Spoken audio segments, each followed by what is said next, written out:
Greetings, Wilkinson here. I'm back, and today I'm with Adam Ross. I met Adam at a storytelling event in Palm Springs, I don't know, a week ago, something like that. Anyway, say hello to everybody, Adam. Hello. Thanks for having me. I'm glad to have you here. Thanks. It's hard to get people in here during the holidays, and yay. Yay. I appreciate you. I don't know where to start. Let's see. You're an attorney by day, and you're a storyteller other times, correct? That's a good way of capturing it. Which do you like better? You know, I don't think I would be an attorney if they didn't pay me to do it, but I do like the kind of attorneying that I've ended up doing, which is I work in-house at a software company on like licensing and contracts, not like in law firms. The storytelling is really more of just a passion. That's the passion side. Yeah. Okay. Well, let's see. We're chatting a few minutes, as I do with everybody beforehand. I think one of the stories that popped out is, why don't you pick one having to do with your mother, and we'll use that as a launching pad and then go from there. Sure. I think one of the kind of foundational signature moments of my development growing up was I was gay and closeted at first. Like in high school, I didn't even know really what that meant. And it was the early 80s and being gay and AIDS and all that sort of stuff that was going around. Kind of a scary time. And so nobody knew I was gay. I didn't even know any gay kids in high school. There was one, and he was a dancer and got teased a lot.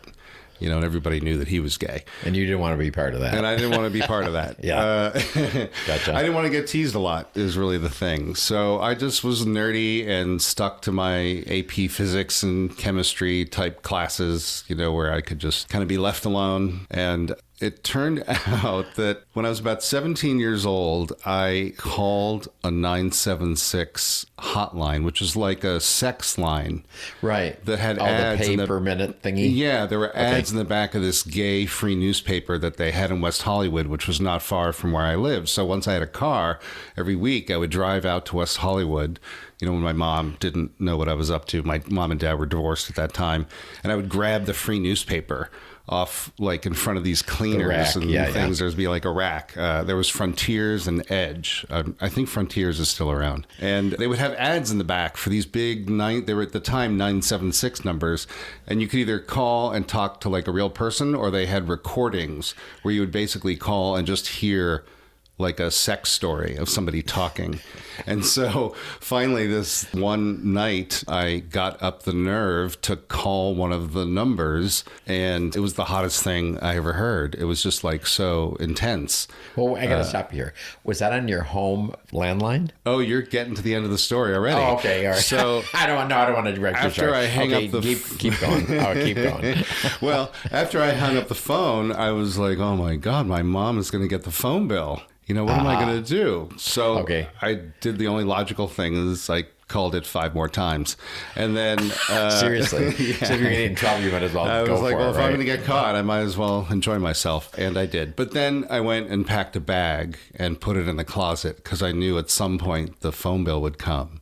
And for the next few weeks, I was just torn up on the insides, you know, with like nerves, and was just sure that like it was going to be bad. And I would check the mail every day I got home from school before my mom worked and see if the phone bill came. And then one day the phone bill came and my mom didn't say anything for a few days, and that was even worse. And then one Friday night, she came to me after work and she was kind of crying, and she says, Adam, we need to talk. The phone bill came today. You know, it was pretty... How much was it, you know? I don't even know. It was. I think the calls themselves were like $2.95 plus tolls or whatever. But it wasn't per minute? This one, I don't think this one was per minute. I think it was like $2.95 plus tolls. But there was 5 or 10. And in those days, you know, there wouldn't really be a lot of phone charges on the bill except for, you know, whoever you called. So a $2.95 charge, would not to mention out. 5 or 6 of them would pop out. So she confronted me about that. And she said, I just want to know are you gay? And then I said that it was true. And then she said, well, it's okay. I love you anyway. You'll always be my son, and I will always love you. And why was she crying then, if she had that attitude? I don't know. I was crying too. Oh, yeah.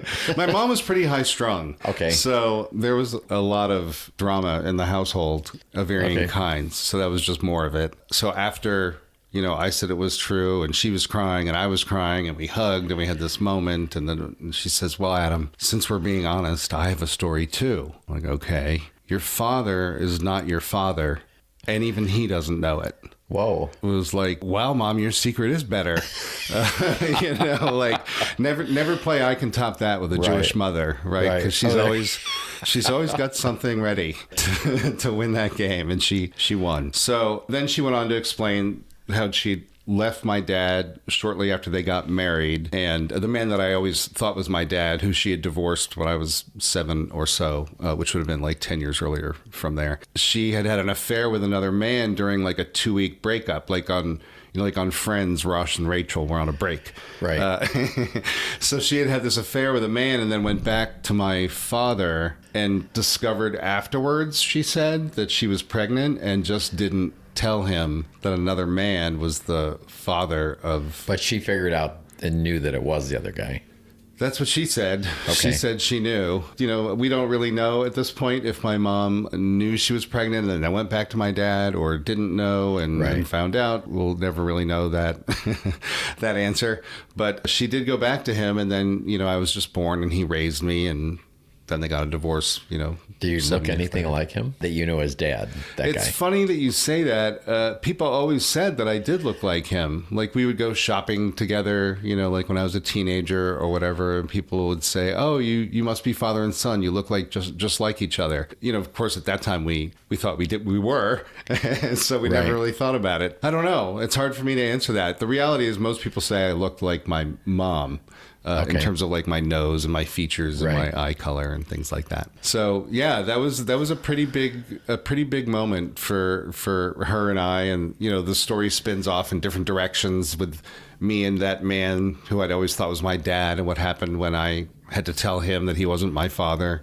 Oh, you told him? Well, my mom said that she could never tell him. And she also didn't want me to tell him that I was gay right away, because she didn't think that he would be as accepting. So there was this period for about 4 or 5 months where I had just come out to her and was getting used to that kind of, dynamic, not to mention had just learned that my dad was not my dad. Yeah. And then finally, at some point, I felt like I needed to tell him. Were you seeing him regularly at that point since they were divorced? Or he was in my life as we were growing up, but at this point, by the time I was 18, I think he had moved back east to take a job, like just outside New York City. So we were in frequent contact on the phone. So you told him like that. The news by phone? Yeah, I called him up, and I actually thought that he knew that I was gay. I don't know if everybody thinks this, but when you're a kid, at least for me, I always thought that everybody could tell. You had the big G on your forehead. Yeah. And then you think that, well, your parents, of course, that they can tell. They see you all the time, and that, you're not dating girls really, or I'm not, he seems like such a nice boy, whatever the stereotypes of the time were. And so I called him up and I said, hey, Dad, I don't remember the very first words out of my mouth, but then there was this moment where I said, I have something to tell you, 2 things really. The first one I think you already know, which is that I'm gay. And then he said, oh, I didn't know that. And then I said, oh, well, we'll get to that in a minute, but that's why I'm not calling. That's not why I'm calling, Dad. The other thing is that you are not my father. That Mom told me that another man is my father. And then that began a whole other conversation. Turned out he was really good about the gay thing. The not father thing, he was not as well adjusted to in that moment. He was always great about it with me, but obviously he suddenly had a lot of unfinished business with my mother. Right. So they had their own issues to work out. Were they in communication at that point in your life? They were, and they were until he passed away about 20 years ago. Neither one of them remarried, and they really didn't date anybody else. They stayed kind of in each other's lives, and when he retired, he actually moved and bought a condo just a few blocks from where my mom was living, and they would see each other almost every day. They just couldn't live together. So was the condo move after he knew you were not his biological son? That was many years later, right? Yeah. Okay. And by the way, it all sorted itself out. It sounds like it did. Yeah, if he moved close to her. You know what's really funny? I asked my mom years later, in fact, maybe like 5 or 6 years ago, I said to my mom, like, what did you ever tell Dad about what happened? You know, like, what did you work out in that conversation after I told him? And she said, we never talked about it, which I just thought was like the most mind-blowing thing, because things became okay with them, you know, or it seemed, and then they stayed in each other's lives. So he never brought it up to her? I have to go by her version of her, you know, her recollection of events, which is not always accurate if you listen to some of my other stories about my mom and, you know, her mental state. But yeah, she says that they never talk, which in a way doesn't surprise me, because a lot of my family dynamics before I got there, you know, my mom's parents and their families and my dad's family, they avoid a lot of topics. Sounds like my growing up. Yeah. I think it's also the time, right? People didn't actualize and communicate and, you know, share the tough stuff. Not to mention there wasn't an internet to follow you around forever and find things out. So you could kind of get away with things, right? So then what happened? Then what happened? In your life. Well, there's a little more to that story, I think, isn't there? You know, the relationship with my dad, if you're interested, we never really got along as father and son when we were growing up. I always resented him. I didn't like him. We moved from where I'd grown up in suburban Maryland to Los Angeles when I was 5 years old, leaving all the kind of kids I knew and was about to enter kindergarten with, and moved to Los Angeles, which was like a very different culture than, you know, suburban 5-year-old kid Maryland chasing fireflies and, you know, just being out at night. Not like out at night, but you're with your friends and you just run down the block. Los Angeles was even in the 70s, was a very different situation. The kids were like a lot more sophisticated. And I just noticed really, really quickly that I felt like I was in the wrong place very suddenly. So when you're 5 in LA, your mother would say to you as you left, Adam, do you have your gun? No, but she'd be like, don't open the windows. Right. You know, like, you can't leave the windows open at night. The Night Stalker might crawl in through our 2nd-story window and kill us in the middle of the night. You know, so pleasant dreams. Pleasant dreams, right? Yeah. So my dad and I had this relationship where I never really liked him because I resented him for moving our family. And then he also was kind of an abusive dad, not terribly physically, but somewhat emotionally. As I was growing up, he was a little abusive to my mom, which is why they got a divorce. And so I just really never liked my dad, even though he would do a lot to try to connect with me. Like, we'd have those father-son divorced, you know, parents weekends, or he'd like, what do you want to buy, or where do you want to go? And we would just do all that stuff. But the more he tried to make me happy, the more I would force myself, like, not to smile or laugh at his jokes. You know, I remember being like a young 13, 14-year-old, just like thinking, how would I make him know that I didn't like him? Which is... Well, that's kind of normal for like 13 to 15, I think. It is, right? Like, you got your different flavor that you build on top of that. But that was my story. And then once my dad and I kind of had this moment of, you're not my father, you know, like, I kind of knew that he couldn't tell me what to do anymore, and so did he. And from that moment on, when I was about 18 years old, we did start developing a relationship. And we actually ended up becoming very, very close. But it took some time. And I think it took that kind of freedom of, you're not my dad, to, you know, would you be my dad? There was this, I took this personal growth seminar at the very end of college that was all about like relationships and things. And I wanted to get over a breakup, but I was sitting in this 3-day seminar and just started thinking really about my relationship with my parents, and particularly my dad. And I wrote in this long letter about the things that I did to him to try to punish him for how he raised me or didn't raise me, or the things he did or didn't do.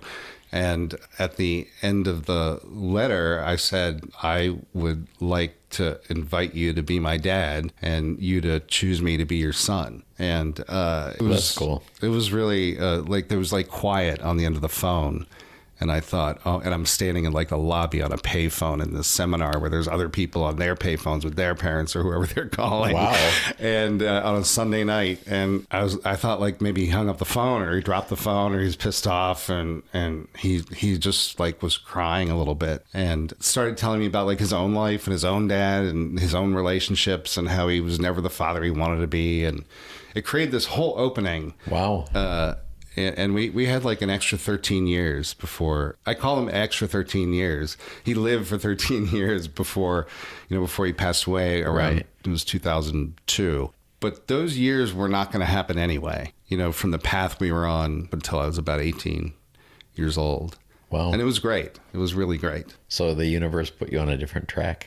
Yeah, it keeps seeming to do that. I wish I knew the destination. Would you like to share a little more about that story? I think there's another little postscript, isn't there? Well, yeah. So flash forward, my dad and I have this healing relationship. My mom tells me who my father is, who's this man that she had an affair with. Right. Who she had told right after, or as soon as she found out I was pregnant, she called this guy and said, by the way, I'm pregnant. And I'm back, she knew that they had broken up and she was back with her husband, my dad. He offered to marry her if she would leave him and go be with him. But she said no, she was going to stick with him. And so apparently he knew my whole life that he was my father. Was he someone that you knew or was in your life? No, not at all. So you didn't know who this guy was? He lived in Chicago, which is where my mom's best friend at the time, she had taken a break from my dad, lived. Okay. So she flew to Chicago for a few weeks to stay with her. And this is where she met this man at a jazz nightclub in Chicago. Apparently he was like a playboy ne'er-do-well that had some kind of indirect connection to the mafia, the Jewish mob that ran the Democratic Party in Chicago. He was he was the son of a very famous alderman in Chicago. So this guy apparently is my father. And once he knew that I knew and everything, he didn't want to have a relationship with me. But he sent his son to come visit me and my mom, who's, kind of like my half brother that I never met, who's older than me at that point. When I was 19 or 20 years old is when he came to visit us. And we kind of stayed in touch and it was like, oh, I've got this half brother now that I never met. But the guy never wanted to have a relationship with me. Now, he had at least 3 children from 3 different women. So it wasn't like I was the only one. It wasn't personal, but he didn't really want to have a relationship with me. And then at some point he died without that relationship ever really forming. So you never met him or anything? Well, I did do an ambush surprise visit to him in his hospital in Chicago while he was dying. Really? Yeah, my brother. I was in Chicago and I'd had lunch with that half brother that I probably hadn't seen in a few years, and he said, Dad's actually not doing great. He's in the hospital. His cancer's pretty bad. I don't know if he has long, but I'm not saying you should go visit, but he's in a room. Blah blah blah blah blah. Wow. And it was a weird kind of day or so, and I took a taxi and went to the hospital alone. The brother wasn't with you. Brother wasn't there. Okay. Walked into the room. It was him. He was old, much older than the photos, I'd seen. And I said, hey, it's Adam, Judy's son. And he said, oh, how's your mother? And I was like, she's good. And, said a few words. And then he literally just kind of said nothing. And I waited a few seconds and I said, well, it was good meeting you. I hope you feel better. And I left. And a few weeks later, he died. So he wouldn't have been a great dad either. No. In a way, my mom made the right choice. Even though it was a man that I didn't want to be my father from the way that he raised me. Right. But a few years ago on 23andMe, I got this weird result where it said I had these other half siblings and cousins whose names I didn't recognize. And what I found out was that the man that my mom said was my father when I was 17 and a half years old that night that I came out to her, the man that I then ambushed in the hospital a few years after that when he was on his deathbed, who didn't have much to say to me, who, I had the half brother and these other siblings through him. Turns out he is not my dad either. Oh boy. My real dad is another man that my mom slept with the same week she had the affair with the man that she said was my father. Oh, Mom. In Chicago. And that third man was my father, my biological father. I mean, we have proof of that because, he has these other children and we all have the same DNA. We're half siblings. So we all matched, and that's been its own adventure. But so now there's this third guy who's my dad, and it turned out to be like a movie, film, TV star of the 1950s and 60s, an actor called Hugh O'Brien. And so that was interesting as well. Now, he had passed by that time. He had just died like 6 months earlier. Before you found out. Just before I found out. He had just died. It would not have mattered, though, because The other children that we connected with, or that I connected with on 23andMe, we were all also parented by different women, all of whom he was not married to. He'd never married until just a few years before he died, when he married a woman that he'd been friends with for a long time. But like his official biography says that he is childless, that he had no children. And the truth is he had 4. And the other ones, the women had tried to connect with him, make him be the father, have him admit he was the father, whatever thing happened in the 50s and 60s. And he refused them all. He rejected them all. He threatened to sue them. That was before DNA proof. This is before DNA. One of them did sue for paternity and won in 1968, which happened to be the year that I was born. By that point, this kid was 18, and he won the lawsuit without DNA. He has a funny story of how the judge lined him up next to this man who is our father, Hugh O'Brien, in the courtroom and just decided, yes, you look enough like him, you must be his son. It turns out it is true because of the DNA, but at the time they didn't know. But was there an estate? You're an heir, right? There was an estate, and it was a little complicated. It was a little complicated. You weren't involved in that, though, right? We ended up trying to be involved in it retroactively, not for myself, but the brothers that he rejected, the brother and the sister, their stories were pretty bleak. The things he had done to them were not great, including paying one of the mothers for an abortion to go to Mexico. But she took the money and went somewhere else and had the baby and put it up for adoption because I guess she was very religious. I kind of wanted to make sure that they got something, and ultimately they didn't. Nobody did. It was too late after he died, or wasn't there anything there, or did they not believe the DNA? What was the story? It was just all technicalities. It doesn't matter. The DNA you waited too long, blah, blah, blah. Yeah, it was all just like after the fact and like that. I do think it would kind of would have been interesting if we ended up with the house, like collectively, as the kids that he never raised, because like my mom had sex with him in that house in the 60s, which I thought was really kind of mind blowing to think of my mom like in this completely other way that I think of her. Right. Which, a totally different world. Totally different world. My dad answering this man, Hugh O'Brien, answering the phone in a white robe, or answering the door in a white robe, like in the 60s with his cognac or cigar or whatever he must have had. Wow. Hollywood actor. Well, switching gears, how'd you get into storytelling? You're a good storyteller. How'd you get into it? Thank you. How I got into it was I was really burnt out from one of the jobs I had, like a lawyer job, around 2015. And I was talking to a friend about like what I really wanted to do with myself was something creative, like connecting with people. It's not as much like the being on stage part. It's the inner relationship and sharing with the audience. Right, I get it. Yeah, it's a really intimate, creative dynamic. And so I felt like I wanted to do that. And she said, well, there's this thing called The Moth. And I was like, oh, The Moth Radio Hour. It's on NPR. I would listen to M-O-T-H. The Moth, M-O-T-H, the Moth Radio Hour on NPR. They basically put people on stage and then they record their stories and then they play them on the radio once a week on a Saturday night, at least, on my local NPR station. So I'd heard of that. And she said, oh, they do local shows. You could just find a show in your city. It's in the bigger cities. And at the time I was living in San Francisco and there was a show coming up about a month away. They were every month, but I was looking at the topics and which was the next one I could see myself going to. And I went to that and it was a kind of open mic. You put your name in a hat. They pick 10 people. 10 people go on stage. They pick a winner situation. And then that goes on the radio. They record it. Well, it's more of their pipeline. Okay. So where they could go on the radio and they're all recorded, but they only pick certain ones. So it's a casting stage. So it's a casting stage for them. Yeah, okay. And that story of mine did not actually make it on their radio or podcast. They have a podcast, of course, now, which is the radio show, but then people can listen to whatever they want. Right. They probably get more listeners that way anyway. So the story about my mom and, me saying I'm gay and her saying, well, I have a secret too. And then who my real father ends up being, Hugh O'Brien. I did tell that story on stage at the Castro Theater, in San Francisco, 1,200 people in the audience. And that one did make it on to their podcast, which is great. So you've had other stories you've told, I assume. Yeah, there's about 10, probably 2/3 of them are either about my mom or a couple about my dad, and then some other about life and other things that have happened to me.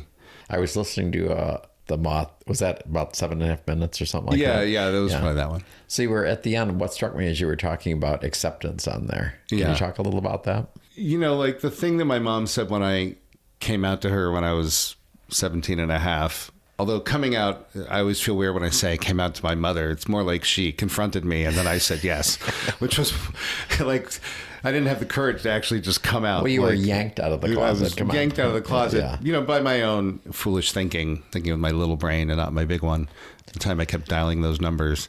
But, she said, you're my son and, I will always love you. And that was the thing that made it kind of work better. There's a lot in life to still process and deal with, but knowing that your parents love you no matter what, right? Which she'd always said before. My parents, whether they were great or bad parents at varying times, I never wondered that they loved me. And then when my mom, I had to confront her about the new news about her not even knowing that this other man, the third man, is my father, and confronting her with 23andMe and her at first denying and saying that's impossible. And then me having to explain how DNA works, which she knows, but, she just doesn't like the outcome. There was a point where I realized I just had to accept her because, she is my mother and I would always love her. And I told her that, acceptance doesn't mean you like something. It just means you can be with how it is and you can be with how it's not. And even when that thing is your mother. And so I would definitely change lots about her if it was up to me. But she is, who she is. And we have to make do with what we got. So what did you say to her when you realized that? Oh, I said exactly that. Did you? Yeah. We were in the middle of an argument of her kind of denying I didn't know. And if I'd know, which we still don't know to this day whether she knew or didn't know. One of her older friends, a friend from way back in the 50s and 60s who she's still friends with, I was talking to him earlier this year, and he says, oh, your mom mentioned that so-and-so might be your father when you were born. I was like, what? You mean the real father? Or the middle guy? I don't even know because he's 90 now. Okay. But it was just like, wait a minute, because she said that she didn't know anything. So now I have this. I'll never know. Right. I'll just never know. But in that moment of us kind of arguing about, Mom, you've fucked up my life again. Like, this just never stops. Like, it would be okay if these were things that happened in the past and we're just kind of moving on to it and we get to like elder years where everything is wonderful and we're having warm holiday seasons. But it just seems like there's always more. And she was upset with me. And that's when I just said, Mom, just no matter what, I want you to know that I will always love you, just like you said to me. And that shifted something for us. It did not create this transformational moment in which she admitted to all the things that she, may or may not have been hiding. We never got that. We got to the point where it was like, okay, we can move forward from here. And those were different times too. They were. Because, like the Hollywood thing, because, there'd be these guys that are really gay when the studios had all this fake stuff. And then your actual father, all the secrets and stuff like that. But in my own parents, I just thought of something. So growing up, it was always strange because they could never remember their anniversary. It would always change a little bit to this day. And as I got older, I would kind of look at that and say, well, it was this day of this month last year. Now it's, so it was always, so what happened that I finally figured out is my mother was pregnant with my older sister when they got married. But of course you didn't even ever say that. So they created a new anniversary date, but they couldn't keep track of what that was. Yeah. But those were different times then.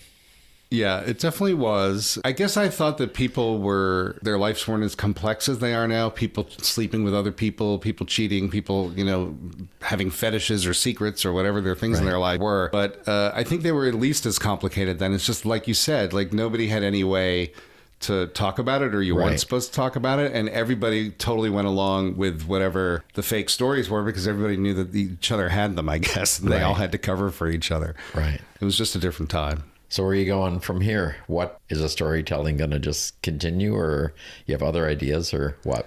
Yeah, I took a little break with the pandemic. Did a show right before the pandemic hit, and I really enjoyed that. And then the pandemic hit, which meant no Nothing. in-person shows. And then I did one on Zoom, and I don't mind Zoom calls for work, and all that kind of technology. I think that telepresence stuff is great. But Zoom as a performer trying to tell a story to 100 little squares that are appearing on my laptop. You just don't get the feedback. There's no energy coming back to me as a storyteller to know if what I'm saying is connecting with another human being. Right.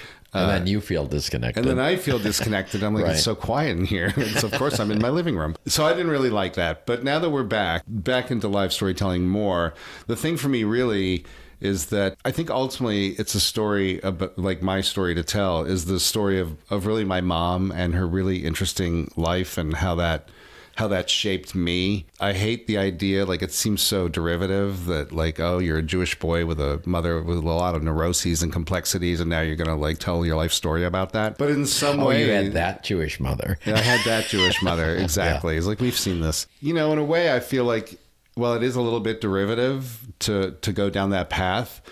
It's almost like we're indelibly and irretrievably yoked together, my mom and I, and my dad and I, but particularly my mom. And because of the interesting life she's continued to lead. Is she still alive today? She's still alive today. Okay. She lives not far from here in the desert. She recently moved into a nursing home. Okay. And what I was going to say about the end of the pandemic and where I think it's going next is that I've kind of not wanted to tell stories more about my mother because it seems like there's always another shoe to drop. I went in 2016, 2017, that New Year's, I went on a trip to Cuba. A friend was putting a program together, so I went to Cuba for New Year's. And the man that I thought was my father, the one that I ambushed in the hospital room, had lived in Cuba in the 1950s and 60s, right before everybody got kicked out by Fidel Castro, which again, was somehow connected to the mob and the harvesting of bat guano, which is batshit, for fertilizer to sell in the U.S. out of like these caves in Cuba. So I was in Cuba and I found the man that he had founded the bat guano harvesting and exporting business with in Cuba. And so father number 2 was involved in that? Yeah, father number 2 was involved in that. And I found the man who's like, 80, 90 years old in Cuba. He was the head of the museum there. And we met. And he went on and on about like my father, and the man who's not my father, who like when he had to leave and he gave him this sack of money because all the Americans had to leave, and my not father wanted to make sure that he was taken care of. Again, it might have been mob money. We don't know why it was in the sack, but he just talked about like, how he missed my father and so the father figure gave it to the man still in Cuba? Yeah, the man who gave him the money. Who I'd met with. Okay. And we had this whole completion, and I told a whole story about like going to Cuba and discovering who I thought was my father's roots from before I was born, and some sort of shift in my view about him, only to find out 2 years later that man is also not my father. So I feel like I need to stop telling stories for a while, because it's not like I was misleading the audience, right? But that was the story that I felt really very, very intensely about. And now it's not true. But now that my mom's... Well, at that point on your journey, that was the story, though. It was the story, but how could I tell it again? Like, I couldn't go on stage and tell that story like it was just happening now without saying something about then what happened later, which is, by the way, he's not my dad, which invalidates the whole story. It is all part of the story. As a listener, that's just part of the story to me. It is. But it makes for a very long theater going experience. Right. But now that my mom is kind of really winding down, and not to make light of that, I mean, it's not great, but she has had a long life that's been obviously very full. Very interesting, right? Now that it's winding down, I'm starting to see the bookend. Right. It's just like, I don't know whether... I've said to my partner, Chris, I don't know where it's going. I don't know what to say, because I don't know how I feel about it, because I feel like it's not done yet. Like there's always something else with my mother. I mean, obviously in the dying, and again, not to make light of it, there's going to be all this stuff for me and for her about loss and those moments. Right. And dying's never good. It'll either be sudden or it'll be long and slow and not great. And then they'll be able to process around that. But then to like discover something else, like mom's an alien, like, no. We really need to slow down here. We've got like far too many chapters to this book. So you really don't know where the story's going next. I don't. I really don't. Okay. I really don't. You know, the story I shared that you saw last week was about my mom being in a nursing home and actually having been bipolar my whole life and growing up with her. She's a highly Functional, effective, yeah. functional, Okay. sophisticated, smart woman. She was a businesswoman. Like, she was a single mother who raised me, you know, when she divorced from my dad. My dad didn't like disappear. He was paying child support and things, but she had to raise me. And she was, you know, very successful, but she also was fighting this bipolar disorder at a period, you know, when there wasn't really a lot of understanding or even treatments for that. Right. I don't think there was even good, like, mental health drugs Right. that they could give people like that until the 80s, late 80s. And then that started to really get a handle on it for her. But as she's gotten older, it's popped itself out in kind of unexpected ways. And that has added like a layer of complexity. But at the same time, she's my mom. So I have to be there for her. I have to take what I can get. Doesn't mean I have to like it. There's a lot of times that I Right. don't like it. You know, my mom and I think the thing that's interesting about us is we have a pretty straight relationship. And I don't mean straight like as in not gay. I just mean as in I try to be really authentic with her. She frequently is not with me because she's still an avoider, you know, and just would rather not talk about things or even remember things. But we're pretty straight. And so, you know, like when she's in the nursing home or whatever that's going on, you know, I can just be honest with her about how I don't like that she's laying in bed for the rest of her life. She's Right. a very active woman up until just about 6 months ago.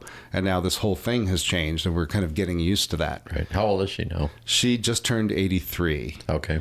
Yeah, she just turned 83 last week. But she's the Energizer Bunny. You know, she worked 5 days a week. She drove her car all the way up until just a few months ago. And then she had a fall that she didn't really recover from physically. So now she can't walk. But everything else is still there. And, you know, she lays in bed and watches Fox News. Oh, I'm sorry. Yeah, me too.